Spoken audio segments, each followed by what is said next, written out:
Welcome to the Human Capital Innovations Podcast, your go-to source for personal, professional, and organizational growth and development. We hope you tune in often for all things people management, organizational development and change, organizational leadership, and social impact related. Maximize your personal and organizational potential with Human Capital Innovations Podcast.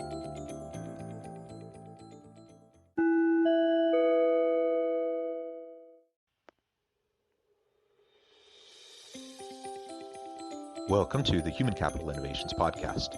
In this HCI podcast episode, I talk with Lorraine Segal about the costs of poorly managed conflict at work.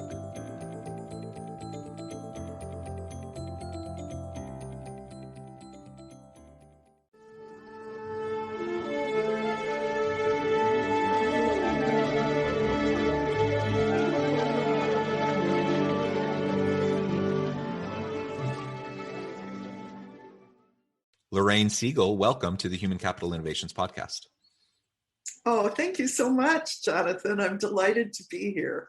Yeah, I'm delighted to have the opportunity to talk with you today. This is going to be a fun conversation on a really serious and important topic. We're going to be exploring conflict management, conflict resolution in the workplace, the costs associated with poor conflict management from leaders, as well as some of the pitfalls and how to avoid them, and how to go about developing the skill sets and competencies within your people so that we can all just deal with and better manage the issues and the conflicts and the challenges that we face. Life is messy. Workplace interactions can be messy. Conflict will arise. It's inevitable. We just need to know how to deal with it. And I think a lot of times we just sidestep it and we kind of shelf it and we just say, something happens, and then you tiptoe around each other and you try to ignore it. I think that's what happens a lot of times in the workplace. And that's a recipe for disaster in the long term. Just like it is at home or in a marriage, you got to communicate, you got to discuss things and explore and resolve things. Otherwise, eventually it'll blow up. And the same thing in the workplace. So those are all the types of things we will be exploring in our conversation. As we get started, I wanted to share Lorraine's bio with everybody. Lorraine Segal is a conflict management and communication consultant, coach, and trainer. Through her own business, Conflict Remedy, Miss Segal works with leaders and others at corporations and nonprofits, as well as colleges, governmental entities, to promote harmonious and productive workplaces. At Sonoma State University, she's the curriculum designer and lead teacher for the Conflict Management Professional Development Certificate Program. She was recently named one of the top 30 conflict resolution experts to follow on LinkedIn. She is also a contributing author to the book Stand Up, Speak Out Against Workplace Bullying, and is a featured blogger at mediate.com. For more information about Lorraine and her services and to read her blog, visit her website at conflictremedy.com. Again, it is a pleasure to be with you today. Anything else you would like to share with listeners by background or personal context before we dive on into the conversation? Well, just that I was a tenured professor at a community college and ran a department for many years and had wonderful experiences there and also awful experiences because it was a toxic workplace. And it was partly what I thought, there's got to be better ways to handle conflict. And it directly led me to find my second career that I totally love in conflict management. Oh, well, that's wonderful. And I can attest, listeners know I'm a professor, and, universities, colleges, they're interesting places from an organizational perspective because you have a lot of people who have a lot of education. They're very smart, intelligent people, but they don't necessarily have a lot of skill and competency around management or leadership who find themselves in roles of management and leadership. And it's an interesting beast. It's a little different than what you might find out there in corporate America. Yeah. And it's interesting that one of my blog posts is called How Conflict Shows Up in Organizations. And I, from my experience, broke it down into three categories: interpersonal conflict, bullying that people don't recognize it's conflict, and the third one is structural issues. Yeah. And I found this at my college, when the lines of authority and responsibility are very mushed together and unclear, that itself is a huge source of conflict. Yeah, absolutely. The systemic, the structural elements can't be underestimated in terms of the impacts, both positive and negative, they can have when it's working well or when it's not working well. That will the ripple effect throughout the organization will be tremendous. And so that's a very, very good point. Well, as we get started with this conversation, I thought maybe we could first lay out the costs associated with poorly managed conflict at work. They are many. And then we can get into what we can do about it, how we can better deal with conflict, and how we can develop the skills and competencies in others so that we can all work more effectively together. That sounds perfect, Jonathan. And I'll just say that I'll say this again at the end, but there is an article available on my website that's called The High Cost of Conflict, where I go into quite a bit of detail about it. So I'll just briefly say and then describe each one, the 7 top costs of conflict. So I think I always like to start with this actually, because if you're someone who's recognizing there's conflict in your organization and that you want the organization to do something better, understanding the costs and communicating those to the administration or the CEOs, even if they only care about the bottom line, and many of them care about more than that, when you really break down the dollar costs and time costs of unresolved conflict, it's very high. And it's quite a compelling argument for people who may think, well, they're a high performer, so I don't have to worry about them being obnoxious or whatever it is.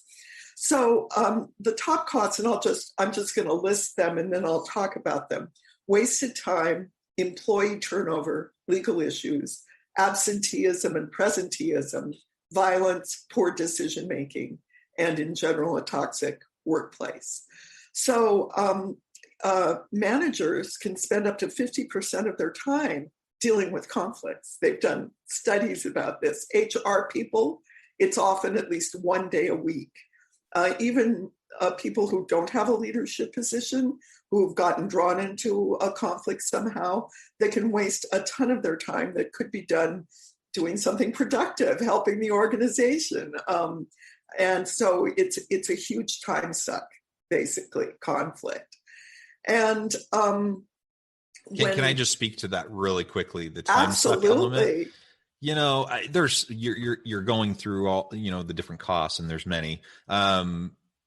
Just the opportunity cost associated with the time suck, as you mentioned, it really is tremendous. And so many leaders, so many managers spend so much of their time just running around putting out fires, and they're kind of like chickens with their heads cut off. And, you know, some of that's inevitable. Some of that, you know, things are messy, things are challenging. And so there's going to be some of that always has to happen when you're in a leadership role.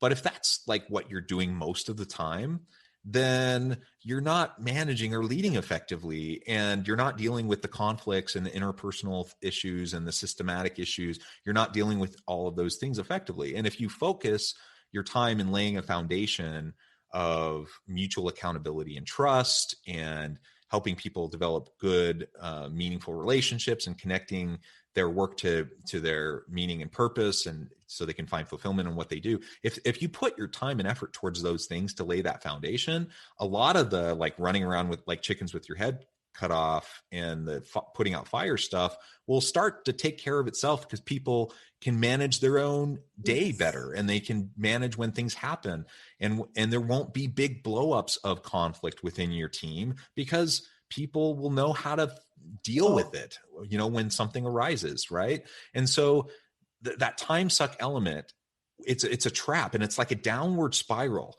You start to get sucked into it, and it's this whirlpool, and it's hard to get out once you're in, because it's just all consuming, and you get overwhelmed by everything that's going on.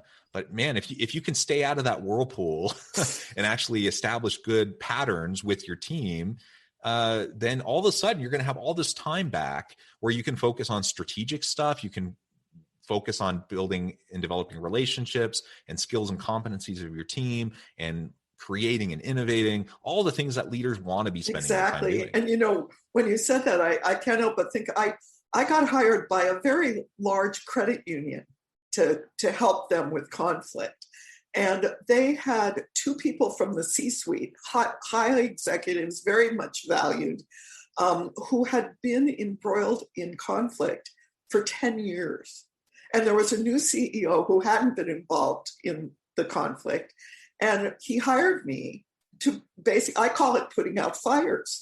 Here's this fiery thing that's been taking productivity away from these two important people. And I was actually, by coaching them separately and then bringing them together, we were able to resolve it.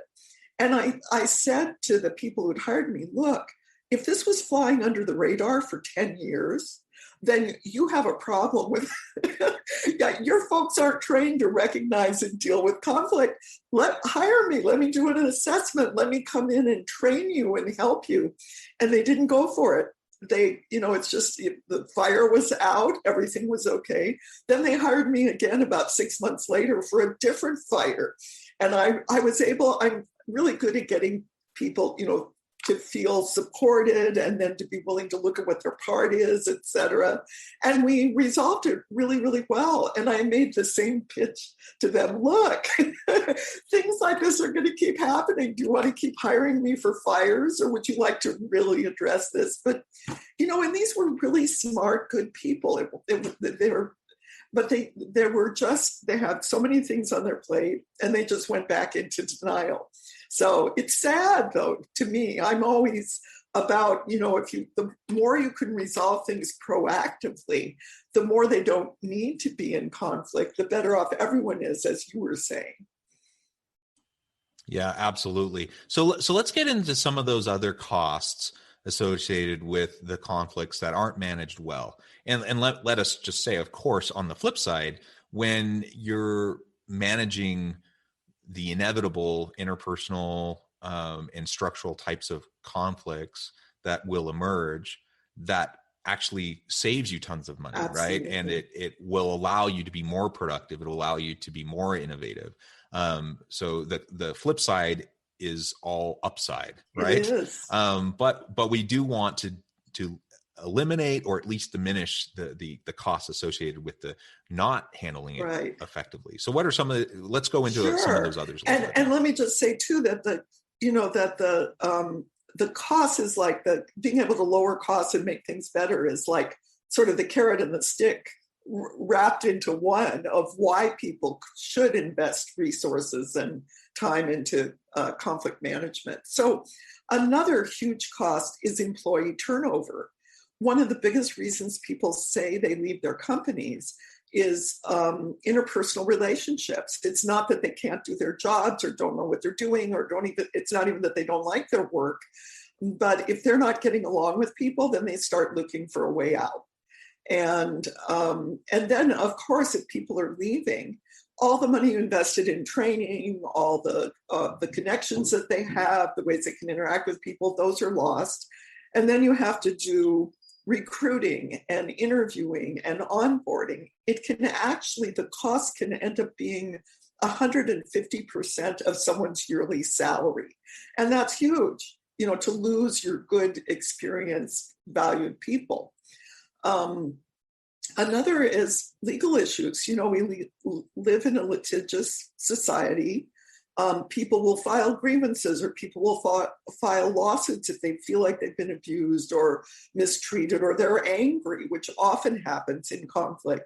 And even when companies win, lawyers are expensive, and people's time and energy plus the money is going into resolving those. Another issue is, health issues, absenteeism, and presenteeism. When people, get a knot in their stomach from coming to work, they stay home, or they go to the doctor. They get sick often. There's a lot of illnesses that are stress related. And it was a fairly new term to me, was presenteeism. They're physically there, they're showing up, but they're not able to bring their full intelligence and creativity because they're just keeping their heads down, or they're fuming, or, they're texting their best friend to, do you know what happened today, kind of things. And unfortunately, another cost is violence. If unresolved conflict escalates enough, it results in, it can result in altercations. One of my students told me about a situation where two people at a workplace who hadn't resolved their conflict, they ended up in a fist fight in the hallway. I mean, it was just crazy. And, people go postal, to use a whole, or whatever. Fortunately, it doesn't escalate that often, but OSHA reports, huge numbers of incidents of violence in the workplace, many of which are completely avoidable. And another sort of hidden cost is, and we've been kind of talking about it, but when people, are tied in knots over conflict, or when they're scared, or when they're feeling abused or not treated with respect, they don't make good decisions. They're not able to assess, okay, this is the best way to do this project. This is the way forward. They're just not able to do that because too much of their energy is tied up in just survival or negative thoughts. And what you end up with sort of is a toxic workplace. And we've all seen them where, nobody likes each other. Nobody wants to be there. And it's awful. And it feels like a nightmare. And some people have to stay because they don't see other options, and other people leave, but whatever. And I have seen it where if the environment is bad enough, I call it cloning themselves. People leave, but they hire people who get drawn into the same system or show the same bad patterns of behavior. And it can go on and on and on. Just one example, the college I worked at, there were some people there who remembered me after I left. I've been gone for 11 years now. And I've gotten phone calls several times. Someone told someone to call me because they were going through the same things that I went through there. And it's amazing because I was there a long time. So most of the people who were there when I started, they're long gone, they've retired, but nothing's changed because there's no will to change.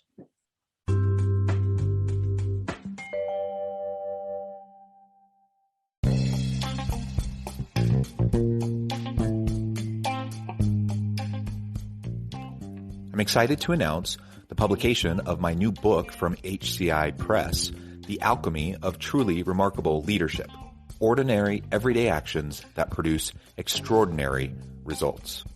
Consider how the nature of work has shifted over the past 50 years. With increased globalization, rapid technological advancement, and the shift in economic composition, the average job of today looks very different than the average job of 50 years ago. What will the jobs and organizations of tomorrow look like? Moreover, what does this all mean for organizational leaders? What are the core competencies and capabilities of organizations and their leadership that are prepared for continued disruption and geopolitical and socioeconomic shifts? Regardless of what the future holds, increasingly, leaders need to be socially minded, data-driven, decisive, champions of talent, and disruptors of the traditional notions of leadership, teams, organizations, and work. The Alchemy of Truly Remarkable Leadership will help you to explore your own leadership competencies and capabilities and consider ways to apply and implement them into your workplace and personal life.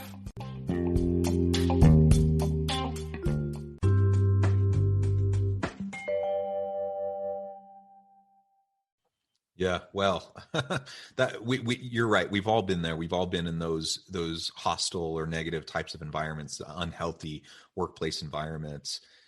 And they don't need to be that way. I think some people just think that's the way it is. And while it's true the grass isn't always greener, and while it's true that every organization has its stuff, and I'm not aware of any perfect organization, but some are more healthy than others. And there are some that just really, they don't have a clue on how to create a more positive, healthy workplace environment. They don't really have a clue on how to manage and deal with the types of challenges that naturally occur. And then it just derails so many things. So you really did a good job of laying out all the costs associated with not being able to deal with conflict effectively. Now let's talk about how we actually go about doing it, though, more effectively, and some of those skills and competencies that are necessary. So for me as a leader, I need to have those skills and competencies so I can better deal with the circumstances that arise. But if I'm a good leader, I also need to both model and teach and train and develop my people so they can have the same skills and competencies, so that I don't have to I don't want to micromanage them and their little day-to-day things. I want them to be able to deal with it, right? Exactly. Yeah, you got it. Yeah, and I always, there's two things I always start with, even if I've only got an hour with people or if I've got 12 weeks like my program. One is that conflict is normal. And you just said that but I think people sometimes still believe that I must have done something wrong. They're a terrible person. I'm a terrible person if there's conflict. And I like to say, look, when there's groups of people, we like to eat, we like to gossip, even though that has its own problems, and there's conflict. So accepting it as normal, normalizing that there's conflict, and that actually, the interpersonal sniping conflict is bad, but there's also a good kind of conflict, actually, that if people have the same shared goal, the mission of the company, or to create this great product or whatever it is, and they have very different ideas, especially if you have a wonderfully diverse group of people, they're going to have really different ideas and approaches and thoughts. And that kind of tension, that conflict, actually ends up with a better result than if everyone's in lockstep.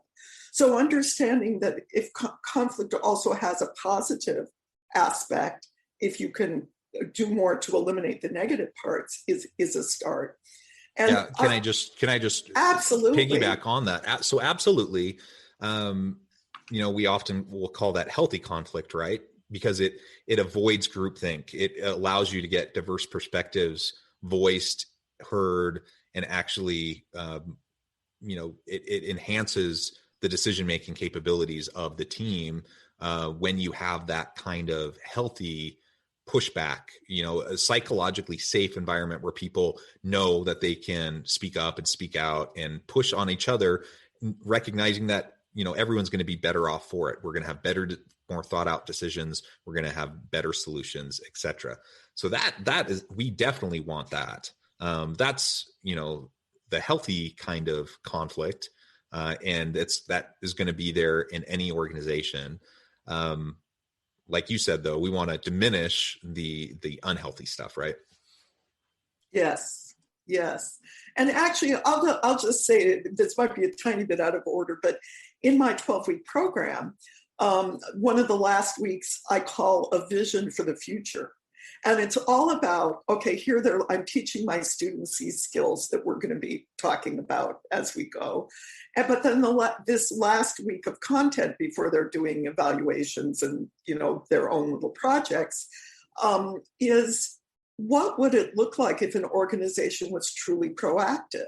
And I sort of have a traditional model and a more, innovative, cutting edge model of what that looks like to inspire my students to go forth and try to create that in their own organizations, because that is the goal. Yeah.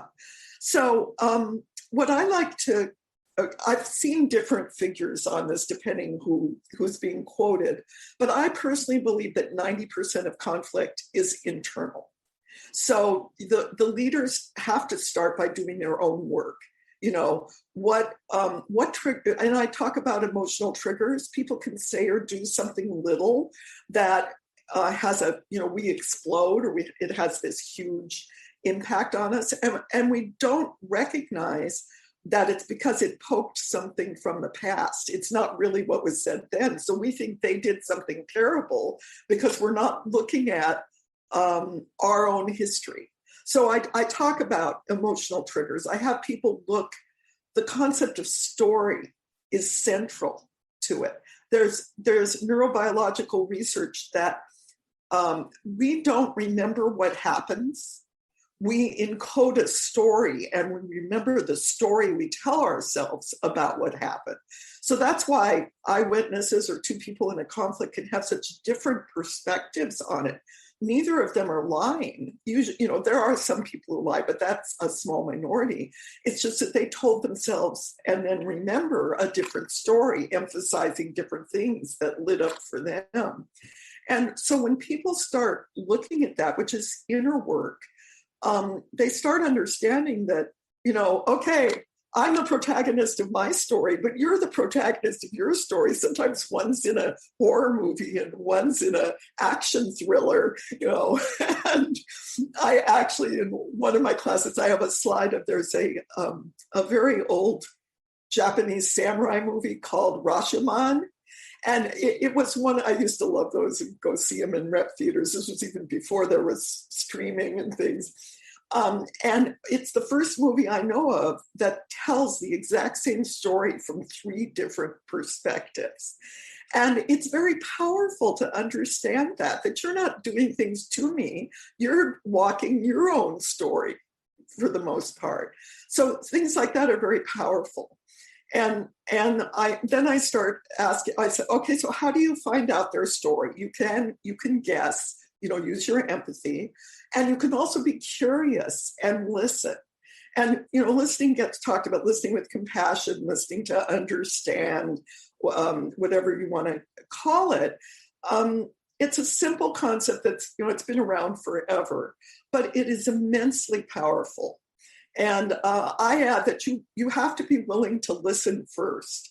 And my clients and my students will say, why should I listen to them? They're the ones that did this and this and this and this. And I say, you're here with me. You're in my class. You're my client. Therefore, you know more than they do.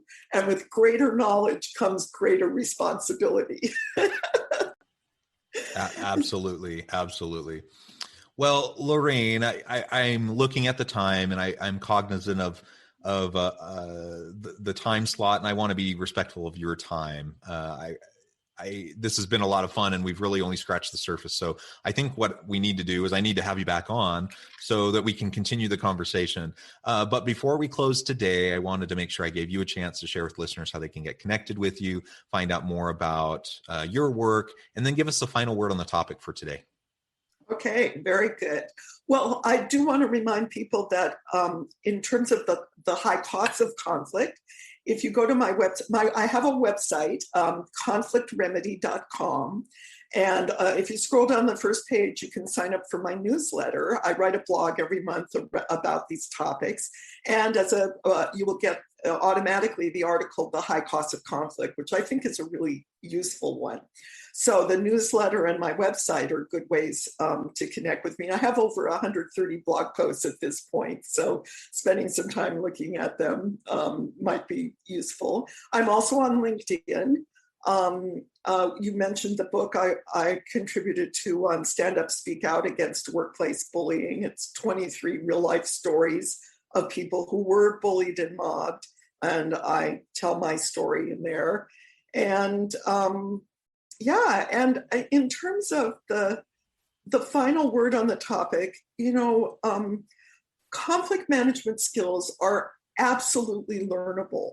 But just like anything else, it's not like you hear my voice for 5 minutes and you learn a new concept and then you're handling your life and your conflicts totally differently. It's progress, not perfection. And the ways that we're used to connecting, the ways that we're used to handling conflict are like neural superhighways. And I like to say that when you start trying to do things differently, it's like a little tiny animal track in the woods, that you can get lost and find. But if you keep walking on it, it gets to be a better, bigger path. So not to expect perfection or instant change, but being committed to changing how you relate to others, how you listen to them, how you manage conflict. And I've seen miracles. Wonderful, wonderful. Lorraine, it has been a real pleasure talking with you today. I encourage listeners to reach out, get connected, find out more about what Lorraine can do to help you. And as always, I hope you all can stay healthy and safe, that you can find meaning and purpose at work each and every day. And I hope you all have a great week.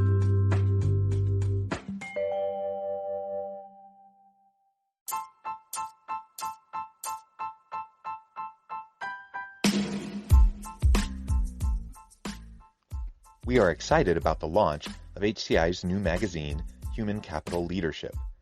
Human Capital Leadership is a free, interactive e-magazine designed to help individuals, leaders, and organizations find innovative approaches to maximize their human capital potential. We will be publishing issues quarterly in August, November, February, and May. Check out the first issue and let us know what you think.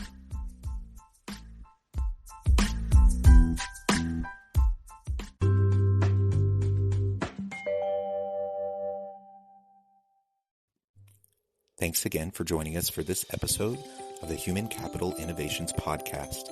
I hope you stay healthy and safe and that you have a great week.